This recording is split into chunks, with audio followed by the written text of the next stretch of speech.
The next question on the phone comes from Keith Cowing at NASA Watch. First of all, congratulations. You've launched a rather unconventional payload into space, one that's generated a lot of buzz. And there's a lot of people, some of them citizen scientists, some of them they're just newbies when it comes to tracking things in space. They're going to try and track the Tesla and understand what's happening to it. You know, like that movie, Dude, Where's My Car? And other than the live webcam today, what is SpaceX going to do to interact with this community of Tesla trackers once the car leaves orbit? Do you have a plan, or are you just going to kind of wait and see what bubbles up on the internet and react to it? We don't have a plan. No plan. The battery's going to last about 12 hours from launch, roughly. And after that, it's just going to be out there in deep space for maybe millions or billions of years, who knows. Yeah, maybe discovered by some future alien race, thinking, what the heck, what were these guys doing? Did they worship this car? Why do they have a little car in the car? That'll really confuse them. I'm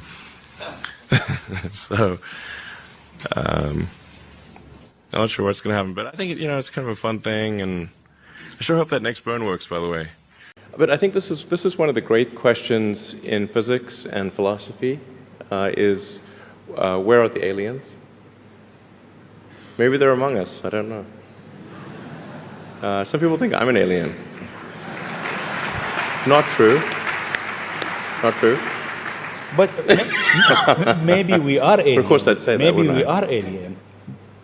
Do you think we'll make contact with alien within the next 50 years? Well, that's a really tough one to say. I mean, if there are super intelligent aliens out there, they're probably already observing us. That would seem quite likely, and we just are not smart enough to realize it. But I can do some back-of-the-envelope calculations, and any advanced alien civilization that was at all interested in populating the galaxy, even without exceeding the speed of light, even if you're only moving at, say, 10 or 20% of the speed of light, you could populate the entire galaxy in, let's say, 10 million years. Maybe 20 million years max. This is nothing, in the grand scheme of things.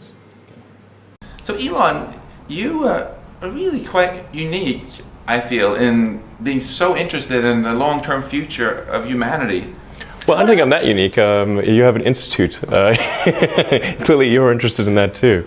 Quite the opposite. I'm curious, your interest in the far future of humanity, when did that begin? How did that start? Well, I think it was when my interest in the future of humanity is, I guess, as a function of reading a lot of sci-fi and philosophy as a kid, and then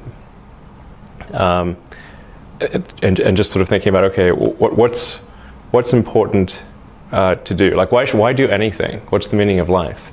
And I came to the conclusion that what we really need to do is make sure that life continues into the future, and particularly conscious life. And in doing so, we'll be better able to understand the nature of the universe and achieve greater enlightenment. One thing I really admire about you is you don't just talk about the future of humanity, you actually start companies and do things about it. So what made you so audacious?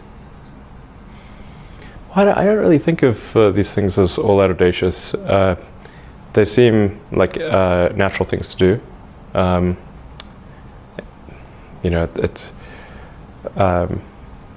It's sort of more of a long-term optimization rather than a short-term one. I just, not that I think, everyone should be doing these things, but someone needs to do them. So if I see that, well, somebody's not doing this and maybe I could be helpful, then I try to do something in that regard. Weren't there some people along the way though who told you that that's crazy to start a space company or a new electric car company or another solar company? Sure. I mean, there are lots of people that said that the likelihood of failure was extremely high, and that it was a stupid thing to do. And when I started SpaceX, one of my closest friends got a compilation of rocket failures and made me watch the whole thing. And there were lots of people that tried to talk me out of it.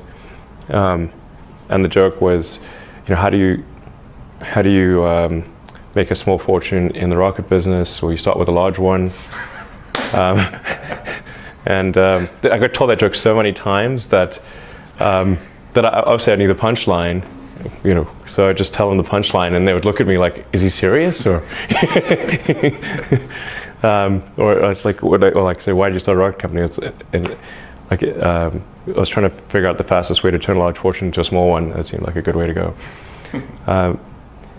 But the thing is, I already thought the probability of failure was high, and that with that the likelihood of success was therefore low, so this was not new information. I thought maybe SpaceX had, I don't know, 10 or 20% chance of success, and Tesla probably similar. I thought Solar City had a much higher chance of success, but probably still only, I don't know, 50% or something like that. Yeah, I mean, for the longest time, SpaceX and Tesla almost didn't survive. It came very close to perishing as companies.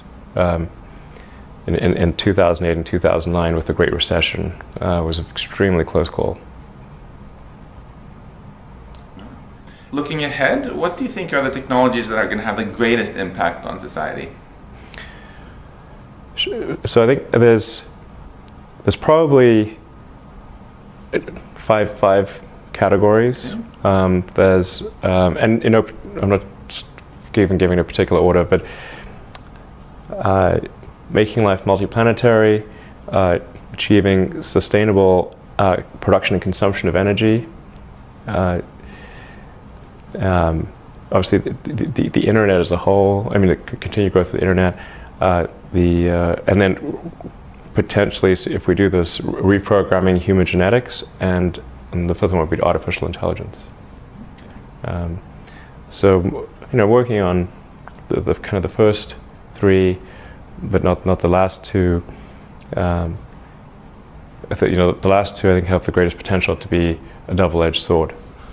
So when you call artificial intelligence a double-edged sword, can you talk a bit about the positive edge first? What do you see as the greatest benefits we can get from AI? Well, the greatest benefits from AI would probably be in eliminating drudgery. So, like in terms of or tasks that are mentally boring, not interesting. There's arguably breakthroughs in areas that are currently beyond human intelligence, or at least for now beyond human intelligence. I think we could probably solve them in the long term, such as the classic sort of curing cancer and addressing diseases of aging, Alzheimer's, and all these things. So there's insert various like intractable problems to human intelligence, currently what seem to be intractable problems, and then if you had something that was way smarter, it could solve those problems. And turning to negative edge, right? Well, I think it's best to prepare for to try to prevent a negative circumstance from occurring than to wait for it to occur and then be reactive. So, and this is a case where the range of negative outcomes some of them are quite severe. So it's not clear whether we'd be able to recover from some of these negative outcomes. In fact, certainly you can construct scenarios where recovery of human civilization does not occur. And when the risk is that severe, it seems like you should be proactive and not reactive. I'm really quite curious why you decided to make such a large donation Because 10 million is something that really enables a massive amount of research. I don't think 10 million is a large amount of money for this subject area. It should probably be higher. But the there should be probably some much larger amount of money applied to AI safety in multiple ways. Well, I want to thank you again so much for this. It's something we really, really appreciate and are eager to do great stuff.